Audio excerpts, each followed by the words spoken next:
Okay, we're in London talking to Morrissey from the Smiths. Welcome back to Australian Radio. Oh, hello everybody. Meat is Murder is the latest album that's come out. Mm-hmm. Quite dense lyrically, in keeping with the rest of the Smiths' works, and a very English of albums. Do you think that the fact that it's sort of essentially English, that's going to be a hindrance to you? Well, it hasn't been, because the LP has sold quite well almost everywhere, which is quite curious to me, because we've not really travelled much, really. We tend to keep ourselves, quite wrongly I'll admit, deeply rooted in England. But the facts are that the LP has sold, oh dear, and so I don't see that as a problem in the least, no. Right, you're not worried about that? Well, I think I'd be worried if it wasn't selling in various places. That would worry me. But it is, so I'm happy. Okay, your plans for the moment, I believe you're about to embark on... Yes, we're about to leave for Italy and Spain, and then America, which is obviously a new adventure for us. We've never been to any of those places, so it's interesting, it's very fascinating. But we have very good reports from all of those countries, so it should be good. Right. Meat is Murder is a lot harder and more direct. Why was that? Because I don't really think that you can write a song about animal slaughter without it being quite strong. So it really had to be. But I think as individuals, when we came to record the LP, we were quite angered. We were quite distraught about the way we had been treated by the music industry generally over the previous 12 months.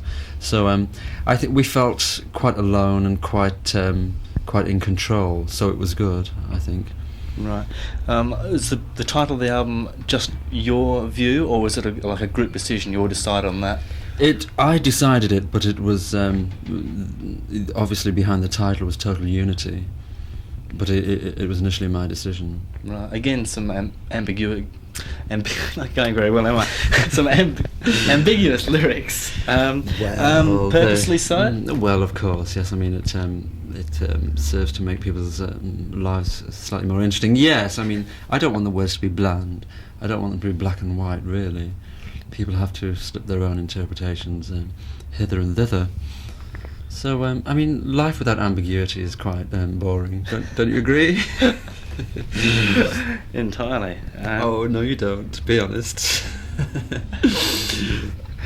You write from both experience and observation? Yes, which covers almost all ground, because one can observe almost anything. Sure, okay, but do you think that your writing will move towards more observation as you grow older, as you become more embroiled in the music?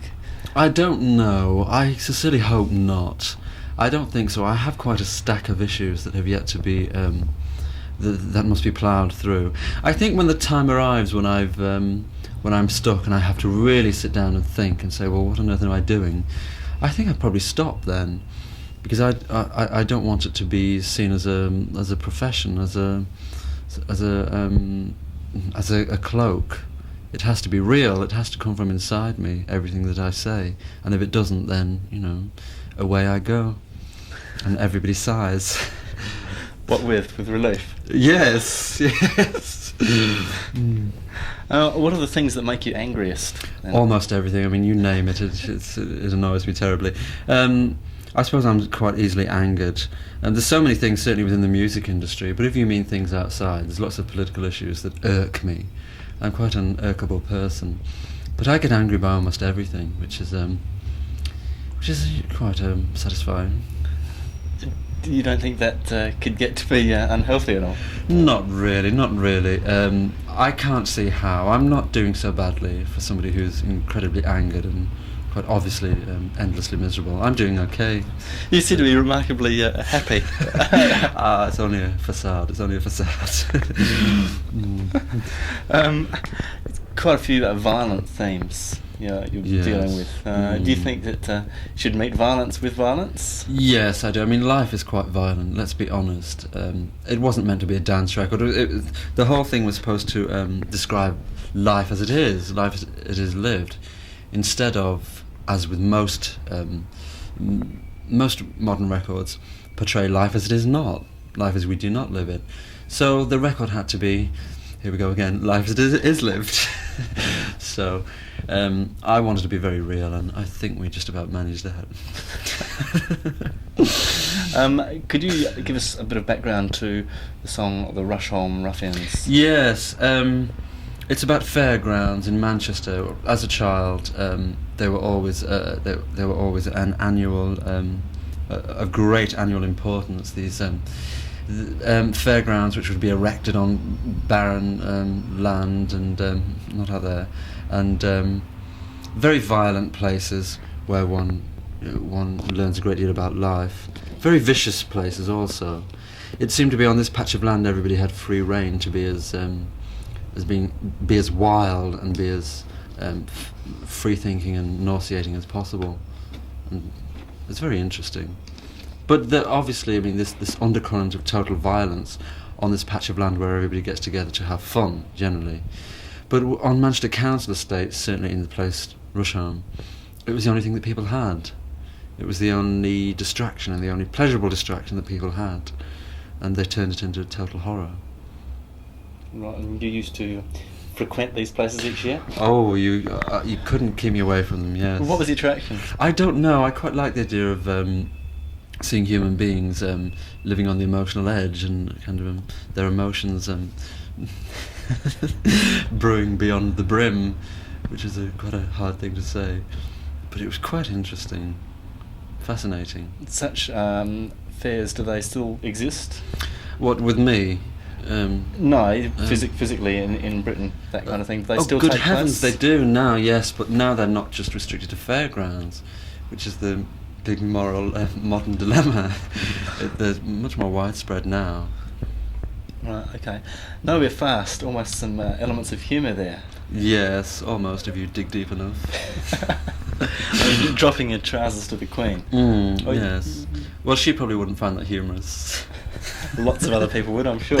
Yes, I'm sure they would. Yes, must I explain this? Yeah, of course. Oh. Dropping one's trousers to the Queen. How can this be explained? A new movement afoot, I think. I don't like royalty, and I wanted to write some and make some anti-royalist statement. But really, when they have been made on the very bleak, isolated case in the past that they've been made, they've been quite intangible, if that's the word. It probably isn't, and a bit too shallow, and a bit too brutal, and a bit too overtly political. I wanted to say something that was very strong, yet with an undercurrent of absurdity about it. But in a way, it's not absurd. I mean, the way I feel about royalty is that I really don't even want to discuss it. Just let's drop our well, maybe not. Let's move on. Okay. In what way do you think that this album is an improvement over the previous two? Initially, foremost because we produced it ourselves, and that was a very important decision for us to make. For the first time, we were on our own, and we had we were devoid, if you like, of any other influence or participation, which I think is quite an extraordinary situation for a group to be in, because groups are so used to being pampered and being told and being surrounded by lots of people. But for us, we were on our own in the studio, and it was so easy. It was so easy that the first one was very, very difficult to make for the opposite reason. So we could see things quite clearly, and we knew what we had to do, and we did it. Are the Smiths insular? I don't know. I mean, believe it or not, I'm sure. I've been asked this question before, and I don't really know how to answer it. I think that I always say that the Smiths speak for everybody, but people don't really seem to believe me when I say that. But that's the standpoint. We try to reach and speak for everybody. It sounds quite a mammoth task. Well, it is, actually. Okay, I had to change the topic completely. Pete Burns, he yes. appeared on stage with you. Why did that come about? Well, I don't really know. Suddenly he was there. No, it was quite planned. He popped up out of a trapdoor. He was there throughout the day, and we just thought, well, this was the last night of a very long tour, and we wanted to do something different, something with a twist, literally, and so we just twisted him.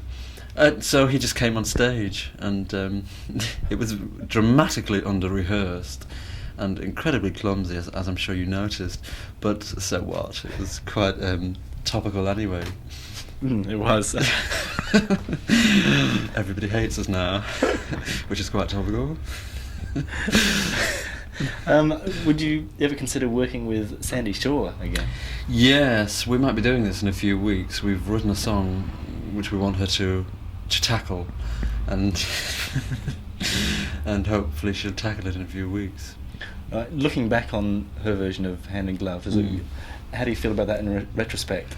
In retrospect, I feel I've got two feelings. I think from a recording point of view, it was a tremendous success. I think from a sales point of view, it wasn't. I mean, in this country, it was a hit. It did quite well. It reached 27, I think, but it should have done much more, and I feel slightly angered because of that. But these things are trivial, really. I still adore the record, and I still play it endlessly. So that, I suppose, is the only success that we really need to care about. Right. When you first started, what was it about Johnny Marr's music that attracted you? I think it was still, there was such I think music was being drenched by the classical rock guitarist again, even though it was 1982 and we had been through various anarchic movements to avoid a certain word.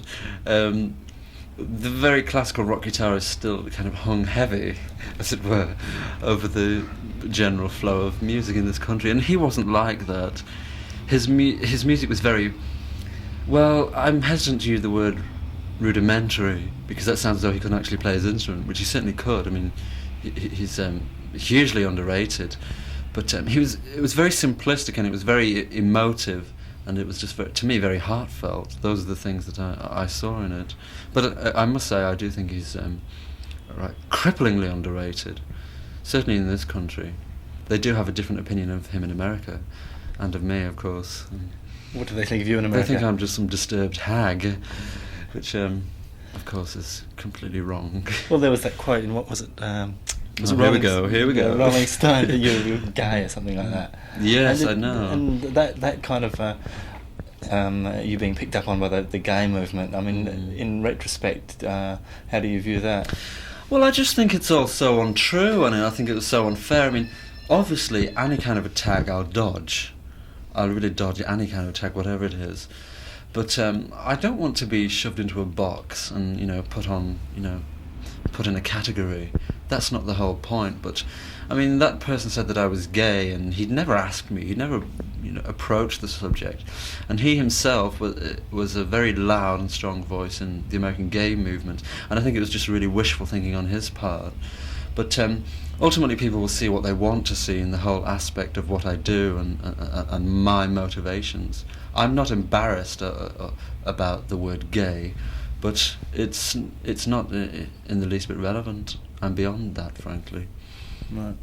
Well, what do you think you've achieved so far with the Smiths?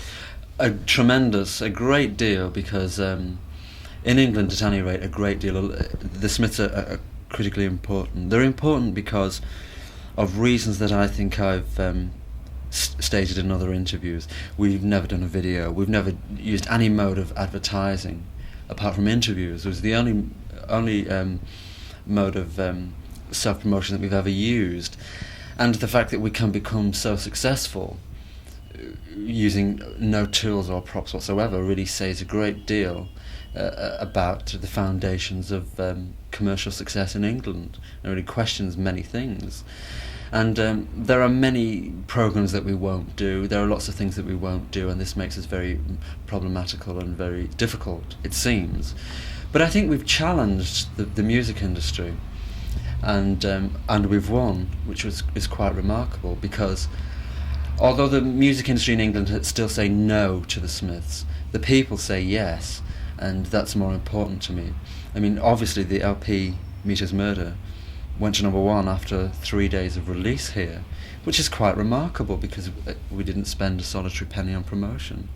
So I think it questions a lot of the cemented ethics that so many middle-aged music corporates still insist are quite crucial in music today. Right. So in that way, do you feel any kind of empathy with that particular movement of a few years ago that you wouldn't? That we haven't mentioned. I do feel empathy, but I think I just feel anger because it was so short-lived and it was so unmemorable. I mean, I can't really remember any of the songs that counted. I think really in retrospect people were just so shocked that there was any kind of mobility and there was an uprising regardless of what it was doing or saying. Just the fact that there was some kind of a movement and an uprising was enough to make people gaze at it very, very fondly. In retrospect, of course, most of the records were absolute bosh, but it was fun. Why didn't it last, and why did things go back to as they had been? I don't really know. Do you? Well, don't have to ask Arthur C. Clarke. Right. Does success for you equal power? Yes, it does. But this word power, of course, is quite flexible, and it means several things. I mean, not for fascist reasons. I mean, not yet, anyway. I mean, I'm not some budding Hitler or whatever. But power to be seen and to be heard, the very kind of fundamental things. It just means that obviously you can persecute more people, for instance. So I'm not interested in power for a stately home or so that I can have a television channel or anything like that. Right. Do you sort of need to feed off that to a certain extent? Feed off what? Off the power. The feeling that you can actually. Well, it does have your voice heard. Well, it doesn't make things more difficult, put it that way. No, it does make things easier, I must say. Right. Okay. Well, what would you most like to do with it? What you've got? Well, there's a great deal to do. Obviously, we haven't covered as much ground as is possible. We have to visit other countries. I mean, things as basic as that, which takes time, and is quite tends to corrode the health somewhat. So it is very time-consuming and it's very taxing to do those kind of things. And obviously, because we're on an independent label, it's much more difficult because we have virtually no facilities whatsoever to do anything. So just really arranging a trip to Spain is takes up a full year, almost. Right. To digress again, I don't know if you've heard that Mick Jagger has been cast as Dorian in a Hollywood production of Picture of Dorian Gray. What's your opinion on that? Well, I'm totally speechless. I mean, if you told me that Bugs Bunny had been cast in the part, I would be less shocked. I think it's the Dallas mentality, really. Let's get as many famous faces in here as possible, regardless of what happens to the script. Okay, getting back to the Smiths. Do you think you'll get sick of the standard vocals, guitar, bass, drums lineup and want to go into opera? No. I mean, you bring in some keyboards or some more strings and things like that. Yes. We want to do that. Yes, and we will do that on the next LP. Why was Shakespeare's Sister not on Meet His Murder? Because commercial reasons. No. It happened after Meet His Murder. We just walked into the studio one day and it just simply appeared, and the LP had already been released, so it was quite impossible to get it on. Why not release something off the record? Well, that's a good question. That's a very tricky question. It all boils down to record company politics. I think finally something is about to be released. A track called That Joke Isn't Funny Anymore. A little late, I realise, but it's not a bad old song anyway. So, but I must say I think something should have been released much earlier.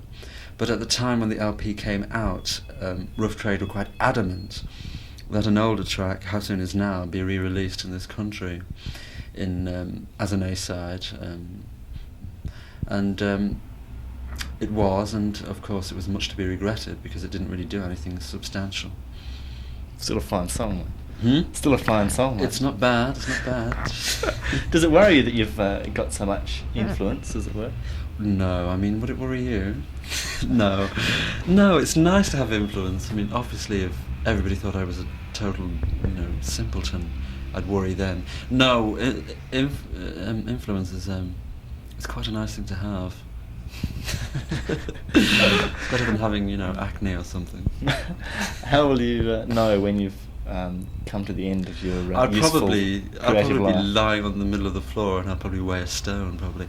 No, I think I know. I mean, one just instinctively knows these things. There's a little bell inside one's head that rings, a danger bell, rings occasionally. I'll know. I mean, when I start grappling and I start stuttering and really being hesitant about what I'm trying to do, and then I'll just, jump out the window, probably. Do you consciously analyse everything you do in the direction you go? Yes, I do. I do, indeed. It's just a matter of being thorough, really. Because there's so many persuasive influences that surround you in this business. So many people who are dying to get you into, a Salvation Army suit or something, or whatever, or dress you up as an orange. It's quite frightening, so you have to cling to your principles. Right. You've got quite a fascination with films from the 60s, I believe, like The L-Shaped Room and so on. Yes, What is it about them that you like?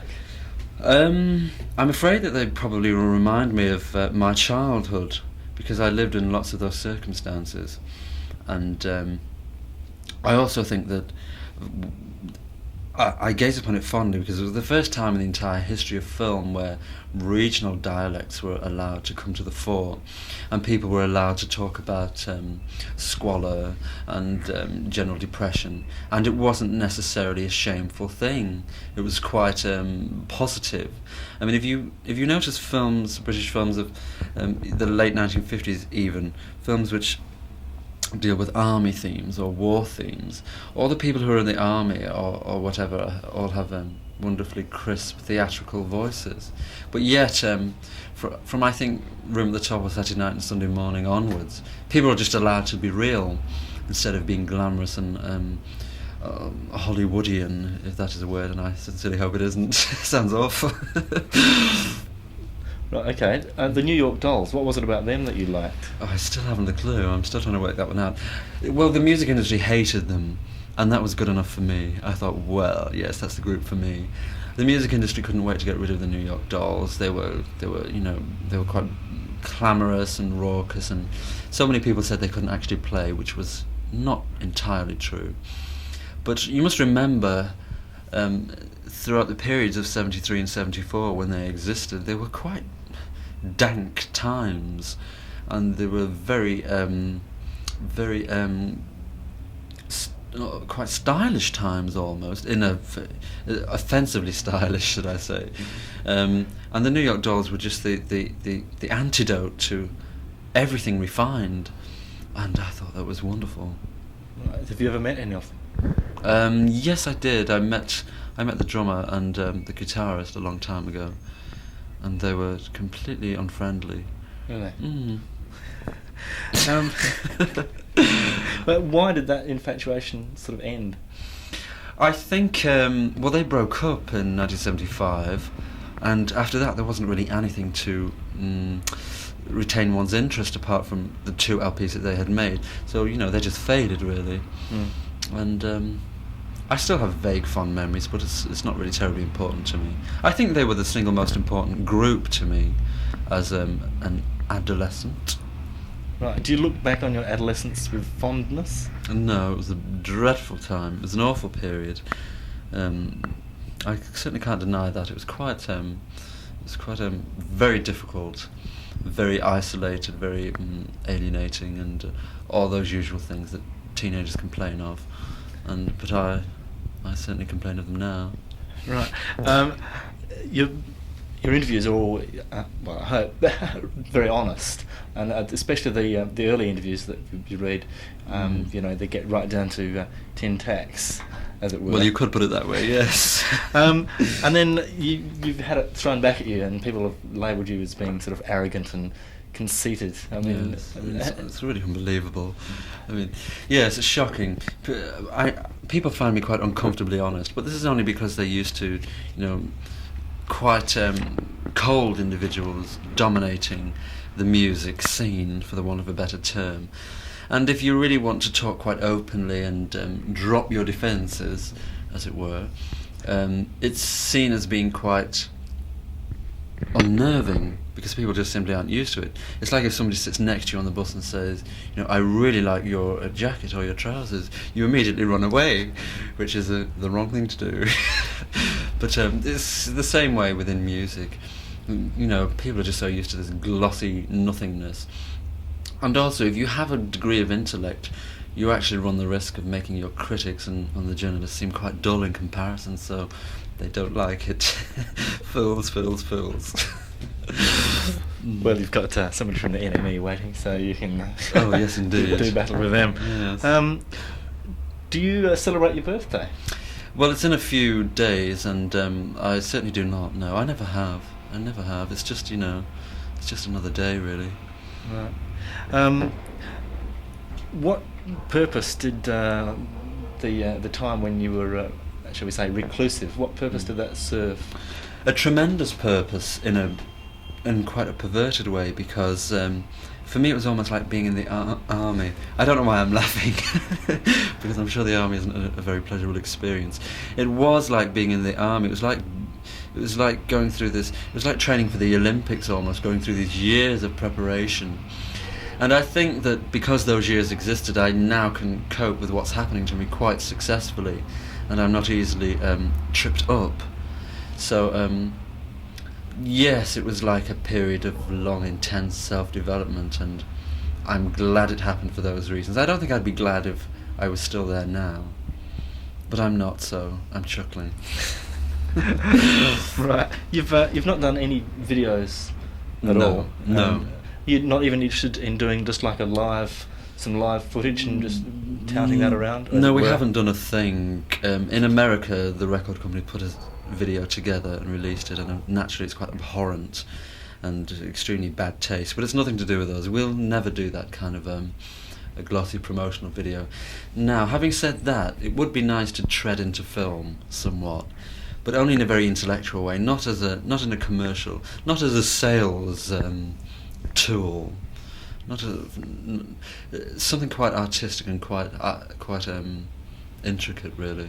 I'd like to meddle with film somehow. You know, mess all the film up. Right. Well, any particular ideas? Do you want it to yes, be? I've got many. A storyline with Morrissey playing the lead acting part. Well, yes, that would be nice, wouldn't it? Not really. Yes, I do have a few ideas. I think to reel them off now would be quite pretentious, because I really firmly don't believe in talking about things until they're almost happening, because it's quite fatal, because if they don't happen, you're left to answer for, you know, a lot of bleak moments in your life. But I think video, yes, we've outlived that, I think. Right, okay. Australia, are you ever likely to tour there? Is that part of your plan? Oh, God, good grief, yes, most definitely. The only problem really is actually getting there, because it's so far away, and as you might not know, I do have a fear of flying. I mean, it's almost embarrassing to utter those words. It sounds so absurd.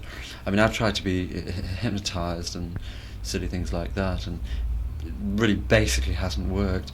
But I'm trying to figure this one out, if I can like go to, you know, perhaps Singapore and then on to you know, Mauritius or somewhere, and then just land in Australia somehow. As you can see, it's still very embryonic situation. I'm trying to work it out. Right, how far ahead do you plan? About 3 or 4 months, really, not terribly far. So the Smiths Corporation doesn't sort of have your movements mapped out for the rest of No, there this isn't year? a Smiths Corporation, which makes things easy and difficult, because it's really largely left down to Johnny and I. So it's just really finding time to sit down and say, well, what exactly should we do next? But there's certainly no cooperation. Right. Do you feel under pressure constantly? Yes, I do. I do, constantly. How do you cope with that? I don't know. I mean, you just have to learn to deal with it. Really, it can't really be conquered. I don't think, because like it or not, things are there to be done, and of course these are these are the complaints that most people don't really like to hear about. But I can't deny that it's very, very difficult to keep on top of the situation. But I try. What devices do you use to? I unplug the telephone, I disconnect the bell on the front door, I close the curtains, and I just simply lie on the bed and listen to a Walkman or something. Right. You seem very bored with that reply. No, that's fine. You don't sort of. I expect these are the bits that get chopped. Okay, well, why do interviews at all? I mean, surely you should. If you're going to take the line, you're not going to do much other promotional stuff. Well, because I take that line, interviews are necessary, because without interviews we wouldn't have any sense of presence whatsoever, because we avoid so much television and radio and all other aspects of the media. If we don't actually do interviews, where on earth are we? Like the uninitiated working woman in the street doesn't really know that we exist. Unless she hears it on the radio. Well, exactly, yes, but radios are so rare these days. No, we have to do interviews, and I quite like them sometimes. Right. Okay, what are you doing with all the money you're making? Well, I'm trying to find it. That's what I'm doing with it. Next question. Right, okay, that's... Oh, do I have to elaborate? I'm certainly not rich by any means. I think I'm much poorer than other people of my status for unknown reasons. Scott Peering. Well, can't you say that a bit louder? We're a little bit more we're poorer than most, I think. Why is it always so embarrassing talking about money? I don't know, people just have this thing about not knowing what other people earn. I wonder why, though. Can you answer that? No, maybe they feel some jealousy, or they... Oh, well, that's okay then. As long as it's there. I don't know, can you answer it? No, I can't answer that question. I don't really know. I mean, people are so guarded. I mean, people never talk about money. It's like when you first come into the music industry. You're never allowed to ask, well, I'm actually getting paid for this. You're supposed to be so humble and artistic that you'll accept anything, but of course I never was. But I think a lot of people are, and but I'm quite comfortable. I can't deny that. I'm certainly not poor, but I'm certainly not no threat to royalty at the moment. Does your mother still take as close an interest as she did when I last spoke to you? Yes, she certainly does. Yes, even closer, in fact. Yes, she's quite she's concerned in every way. Right. Is she still entirely supportive? Absolutely entirely supportive, entirely, which is a great help. It's a great help. Has that been essential, do you think? Yes, it has. It has for me, because I live with her mainly, and for that reason it helps. I mean, I think everybody ultimately needs some sense of reassurance from obviously the people who are close to them. So I think if she was disinterested, or if she found the whole situation awkward, it would be quite hard. Right. Your professed celibacy, no doubt, has been the subject of many letters from people. Have you had lots of advances? Well, only handwritten advances, which of course are quite meaningless, really. I find that when I'm out and about, that people, quite regrettably, they approach, but they keep a particular distance. People are quite wary for some reason. They find it quite unbelievable. I think it's quite difficult for people to understand, especially me, I might add. But yes, I've had lots and lots of, not obviously, but absolutely cases and cases and cases full of letters from people saying, well, I'm here, come and get me. I'll be waiting tonight, I'll be lying on the settee covered in feathers, which is which is quite worrying when it comes from, the woman next door or something. Well, okay, I think that's about it. What I wanted to ask, that's what I've got the notes for. Short and sweet.